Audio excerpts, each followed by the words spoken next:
जय जगन्नाथ। ओडिशार अग्रणी स्वेच्छासेवी अनुष्ठान ओडिशा साइन फाउंडेशन ट्रस्ट तरफ आम आज पहुंचीचु केन्द्रापड़ा जिला मार्साघाई ब्लॉक जलपोक ग्राम पंचायत पक्षट ग्राम आउ ये माँ आउ ये दी झील जो छिड़ा होती ये होती ये गाँव बासिंदा स्वर्गत प्रभात कुमार दासंकर धर्मपत्नी और दुई कन्या।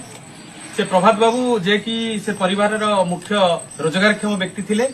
से दादन भाव सुदूर छत्तीसगढ़ जाई काम करुथिले किंतु अचानक भाव स्ट्रोक है जहाँफल बर्तमान बेसहारा है ये परिवार तांकर सुधिक्रिया करने अक्षम। तेणु गणमाध्यम खबर पाई सारा ओएसएफ ट्रस्ट तरफ आज 10,000 टंकार गोटे सहायता राशि लेकिन आम ये परिवार पाखे मार्साघाई ब्लॉक परिवार पाखे आज पहुंचीचु।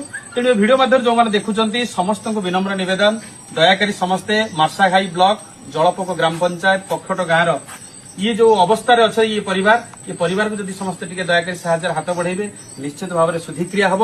ता सहित सी झील नवम पढ़ुची बड़ झील और सान झील षष्ठ पढ़ुची तांकर जहाँ कहवा कथा जे बही खंडे किणवा से परिवार वर्तमान अक्षम।